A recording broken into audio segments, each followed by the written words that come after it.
আসসালামু আলাইকুম। আমি আমার দ্বিতীয় বাগান জি9 কলার, এখানে আমি আমার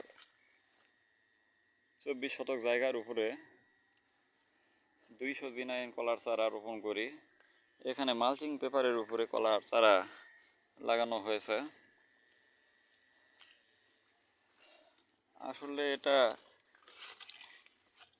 অনেক তুলনামূলক ওই বাগানের থেকে অনেক বড়। এখানেও আমি সেই একই ঔষধি প্রয়োগ করা হয়েছিল যে গোড়া পচনের জন্য।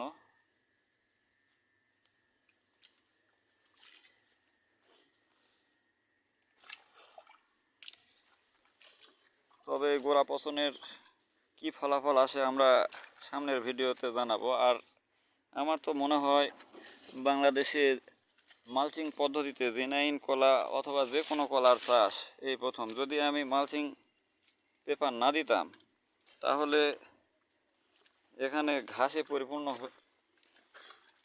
হতো, যার ফলে আমার কলার গাছ কোনোভাবেই টিকে রাখা সম্ভব হতো না। তবে মালচিং পেপার দিয়ে কলার চাষ করা এটাও বিরাট একটা প্রতিবন্ধকতা, এই কারণে যে মালচিং পেপার গরমের সময় অত্যাধিক গরম হয়ে যায়, যার কারণে গাছ যতটা বাড়ার কথা আশানুরূপ বাড়তে পারেনি। তবে এখন গাছের পাতায় পাতায় ছিঁড়া হওয়ার কারণে নিচের মাটিটা অতটা গরম হতে না পারার কারণে মোটামুটি গাছগুলো এখন তার স্বাভাবিক গতি ফিরে পেয়েছে। এই গাছগুলোর বয়স 4 মাস 2-3 দিন বা তার একটু বেশি হতে পারে।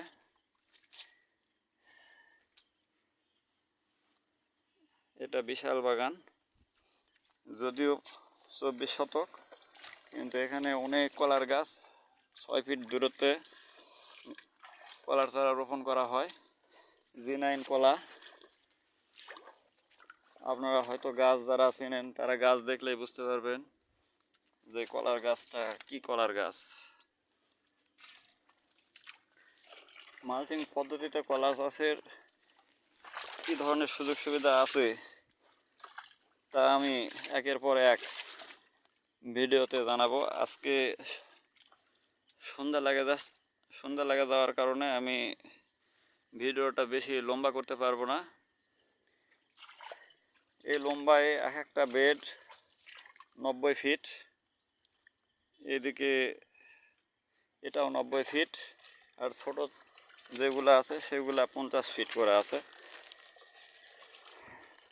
আর প্রতি চারা থেকে চারার দূরত্ব 6 ফিট। আমি আর মাঝে কয়েকটা শসার গাছ বাড়ির খাওয়ার জন্য লাগানো হয়েছে।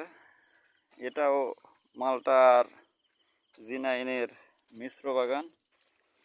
আমি আমার বাগানে শসা উঠানোর জন্য আসছি এখন, যেহেতু সন্ধ্যা হয়ে গেছে আর বেশিক্ষণ দেরি করা যাবে না এখানে। আসসালামু আলাইকুম।